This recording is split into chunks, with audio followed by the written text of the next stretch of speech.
Hey everybody, this is your daily dose of all things royal. Welcome back, my gorgeous good-looking friends. I have been doing a lot of reading, thinking, and observing others and what they're saying and just taking it all in. Is anybody questioning why this story came up or why now we're knowing about Meghan making a request to fly on Air Force One after the Queen's funeral? In my personal opinion, I think they are part of a media distraction and strategy for the left, not only the US to some extent, but also for the UK. Meghan is the scapegoat, and it's becoming clear every day to me that Harry was involved with this suppression of free speech and violating Americans' First Amendment civil rights, which is serious. The distraction with Harry and Meghan dominating the news almost every single day is to pull away attention from this very important case, Missouri versus Biden. It's not only Harry and Meghan. Think about it. What has happened over the last couple weeks? This Hugh Edwards scandal. Like, for whatever reason, this was trending in the United States. Now, I had no idea who this guy was until it was saturating my media. I understand that he was a broadcaster for the BBC, but he's not a regular face here in the United States. So why is he dominating headlines for People magazine here in the United States? Well, we all know that that's a Meghan leftist magazine. And then soon after that, we had Dan Wooten, where the media again was saturated. And then on top of that, we had all the BS with Meghan and Harry, beginning with June 8th, and Meghan and Harry staging that fake car chase. Now, I believe that Meghan and Harry did create that themselves to create this facade that they are chased by paparazzi all the time, but that plan all fell through and they were exposed. I totally believe that they set that up. But what came after that, I don't believe was something that her PR team had leaked or, I mean, legitimately, this decimated the brand. Left-wing media outlets started picking back up the story that was already exposed about Meghan not doing the interviews for Archetypes. Then we had Spotify announcing and canceling the rest of their partnership. And then right after that, you had Bill Simmons, who called them effing grifters. It was nonstop, back to back to back. It's pretty clear that in one quick swoop, woke Hollywood completely turned their backs on Meghan and Harry. Now, for those that don't know, the government agency, and I have to say this delicately, the Chia, has a very strong hold in that town. Does anybody have an idea as to what else was going on in the world outside of Bill Simmons calling Meghan and Harry effing grifters? The very same time all this was going on with Harry and Meghan, it was exposed that Hillary and her campaign were the ones who created the whole Trump-Russia conspiracy and was the one who began sowing those lies online and creating all this misinformation and disinformation. But everybody was so focused on Meghan and Harry being called effing grifters. I tell you, that was deflection at its finest. And all the left-wing media outlets had suppressed this information in which really not many people making a big deal about it, because I guarantee not many people were thinking about it or fully understood how they were going to use this to craft the narrative around this malinformation, misinformation, disinformation, and to have the excuse to weaponize the government against Americans who did not have the favored speech. We all know that Obama really understood how to use social media in order to influence an opinion. That's how he influenced his election.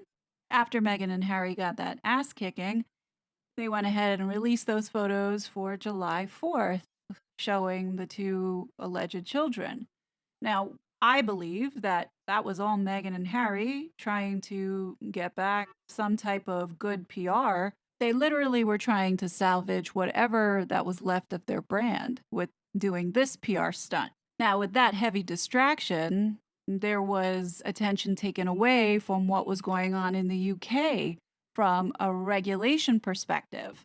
So, this online safety bill that's going through the UK Parliament at this moment had added an amendment to it. And I'm not sure if many of you are aware, but this amendment is giving Reiner Fuellmich. Now, if you have seen the other videos that I've made, you'd understand who Reiner Fuellmich is playing in the whole censorship industrial complex. But people like Reiner Fuellmich, who are actively trying to get access to people's data online in the name of research, is getting her way, because the amendments that are added to this online safety bill would allow that information to go to these so-called researchers. Now, I'll talk a little bit more about who is backing this bill in a bit, but I just want to bring your attention to not only that happened, but then the WEF, World Economic Forum, writes this article. Apparently, at the same time, this whole thing with Hillary Clinton has been exposed about this misinformation and causing a frenzy online. According to the WEF, it says here that US and UK sign Atlantic Declaration rather than free trade deal.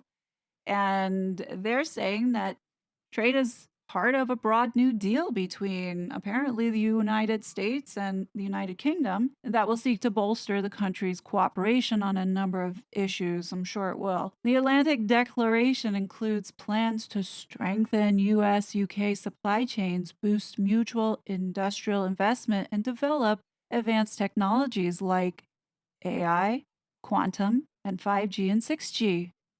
Here's the kicker, guys. It also includes a commitment in principle for a data bridge to remove bureaucracy around transfers of data between UK and US organizations. To me, that sounds like setting up a framework to bypass privacy laws. And when you see that they're creating this data bridge and they're focused on AI, what their full intention is not for the researchers. This is to get data from all of us so they can feed this AI, so it can learn more about you, so it can consume more about you in order to control you. I mean, this is essentially where this is all heading. Again, this is all distraction, so they can go ahead and take those freedoms away from you while you're not looking. See what happened with Hillary Clinton. This whole thing was a manipulation, and it got exposed. And what happened? Well, in our little world, we were distracted with the news of the nonsense of Meghan and Harry on such a scale. So now, when you reflect upon the events that happened over the last 2 weeks and what was going on here in the United States Congress, I think a lot of it has to do with deflecting the American people as well as the UK away from the corruption that's being exposed right now and the evidence that's being presented, the hard evidence showing that we have been manipulated, we have been censored, and our rights have been violated. This is a massive breach in civil rights by our own government. And the worst thing about it is the UK's involvement with this. Not only is Prince Harry a part of it, but he had been working with the organization that is now being investigated, which is the Center for Countering Digital Hate. This is a nonprofit organization that Robert F. Kennedy Jr. exposed this past week in the Judiciary Committee hearing, in which he testified that this organization funded by dark money had put him on a hit list to be deplatformed by all the social media outlets.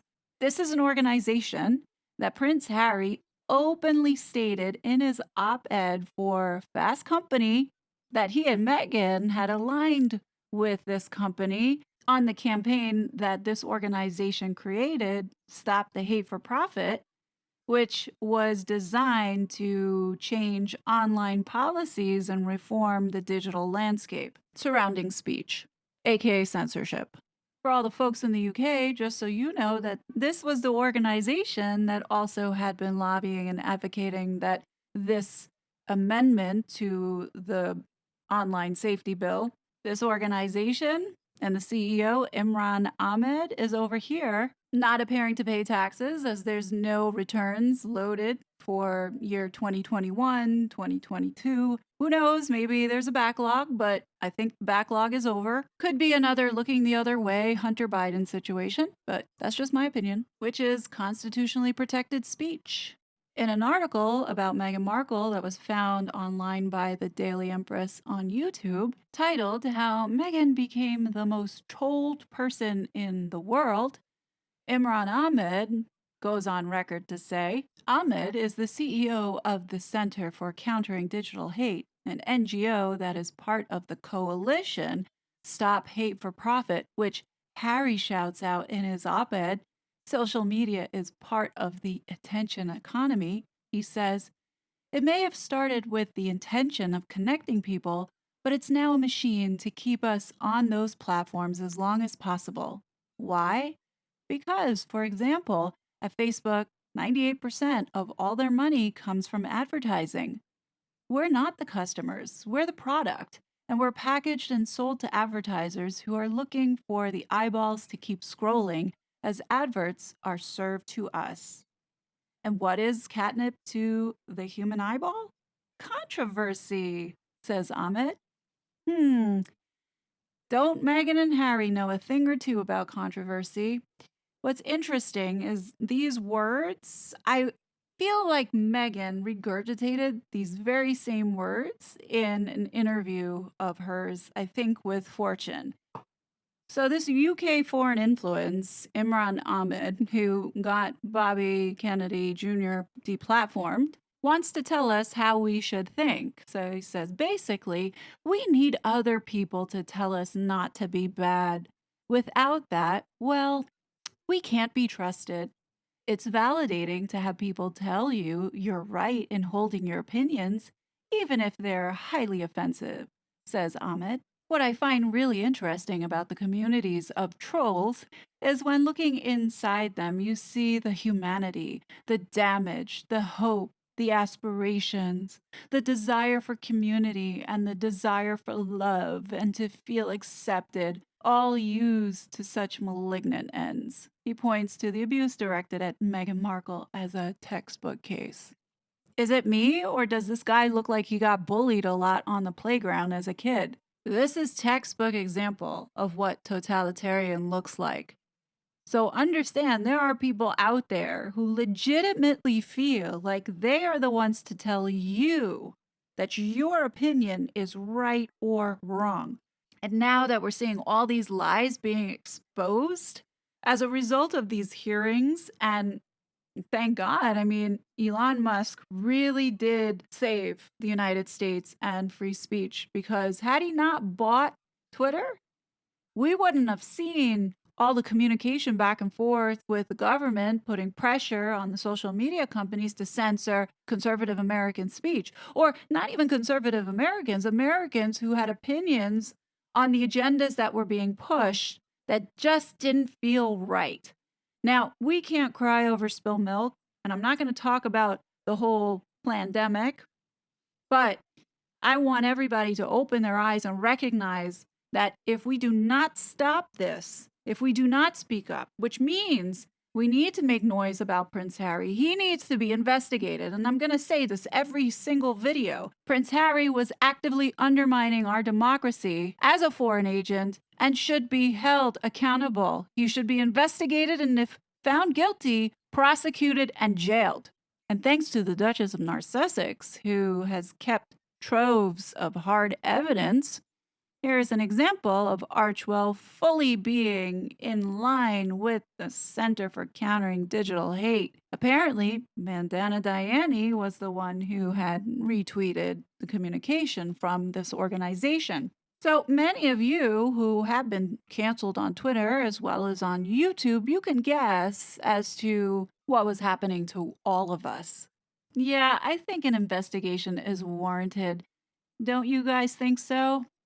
If you guys have Twitter or any contacts with the Heritage Foundation, or even that organization that is now investigating the CCDH, which is America First Legal, I think it's time to get Harry's name trending over there, because if the government doesn't want to give the information about Harry's visa, then I think it's time that we get a FOIA now on Homeland Security, because we have a foreign agent here who has undermined our democracy and needs to be fully investigated. And Megan, you're not off the hook either, because you were equally participating with these people. You wanted to assert your title so bad as royalty. Well, honey, don't think that we forgot that you were calling senators lobbying as the Duchess. Oh, and let's not forget that letter that you wrote to Congress on your royal stationery as the Duchess. And once again, this is more evidence of foreign influence, not only by Meghan, but also by the Duke of Sussex, since this is coming from the office of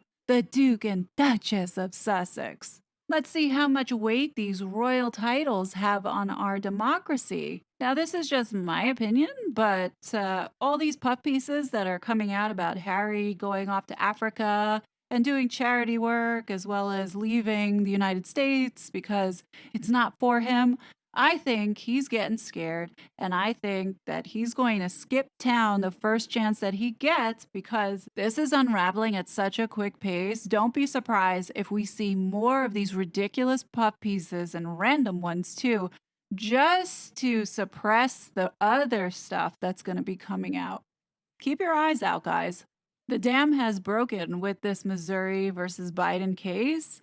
And just recently, another lawsuit was filed against Renee DiResta and Alex Stamos with other people, but she's mentioned in another lawsuit seen here. So don't be surprised if more people start piling on with these lawsuits, because it's massive. Prince Harry can make up whatever excuse he wants, but it doesn't change the fact that he was attached to this Aspen report. He collaborated on it. The American people funded that report. Then it was used and referred to in federal agency hearings to push policy. Here it was mentioned in a witness testimony. As you can see here, these are the asks that are being made to Congress. And clearly you're seeing that they're singing the song and the praise of protecting our data and creating regulations and structures to protect all of us.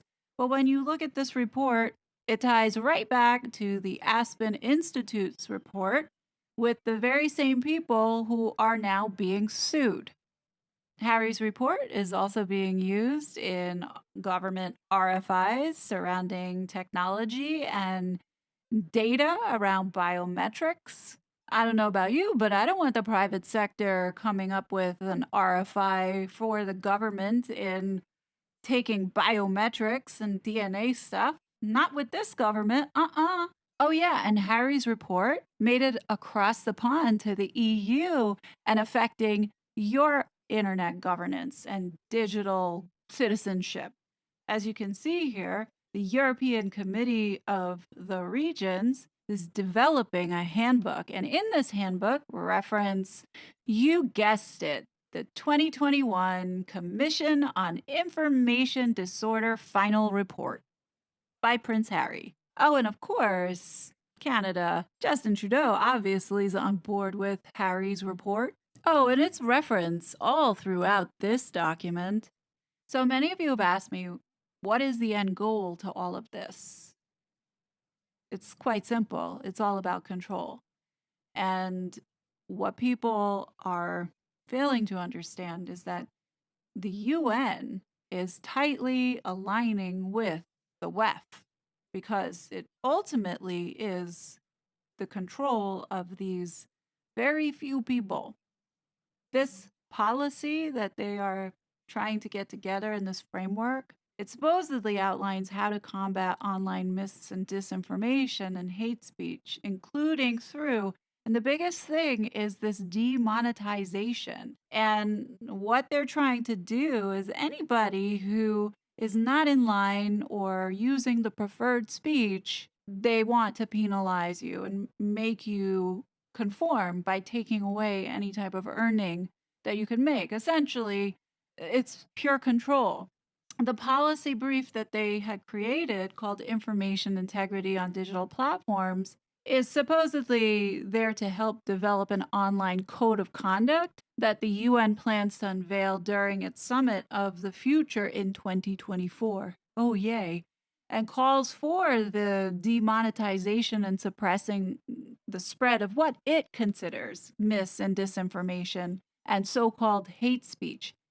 As examples of effective strategies, the policy proposal routinely cites organizations that have explicitly worked to censor conservatives or have advocated for censoring of conservative viewpoints, hence the Aspen Institute, the Center for Countering Digital Hate. We really need to be on alert because these people are legit, straight up evil. The UN had started out as a very good organization, and I do believe that there are still good aspects of it. However, it's controlled by some very bad people. I want to introduce you to this former United Nations director who had spent a considerable amount of time at the UN but doesn't work there anymore. And I just want to let you know that I found an interview that he did with the Institute for International Criminal Investigations. It's an hour long, and boy, I was blown away. It literally was done like 2 months ago, and I'm shocked that it has not been pulled down yet off of YouTube. But I wanted to direct you guys over there to hear it for yourself versus it being chopped up and edited, because these are things that everybody is talking about and whispering about, saying it's conspiracy, it's conspiracy. No, it's not conspiracy. So I looked this guy up to make sure that he wasn't connected to any scandals or if he is seen as a conspiracy theorist. So when I first Google his name, this is what comes up. And I wanted to do this to show you because there's no doubt that if this video does go viral, because I'm going to share it with you, I'm going to show you where you can go watch it. My suggestion is watch it as soon as you can because this video has been taken down on other places and no doubt it will soon most likely get taken down here. But I just wanted to share this with you. It's definitely worth a watch, and if you can save the video, do it. It does explain everything, and quite frankly, looking up this guy and trying to find something scandalous about him, I wasn't able to, and you can see that was my Google search. If you guys find anything, definitely let me know. But thought I would bring this to everyone. The more we know, the better prepared we are. And for us to stay alert and vigilant in noticing that when we see the distraction, to pay attention.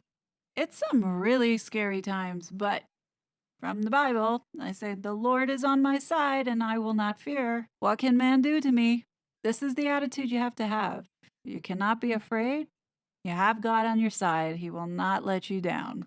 Anyhow, that's all I have for you today. Don't you worry, I will be back with more content. But until then, definitely please be safe. And I'll talk to you later. Bye. It was such a fraud.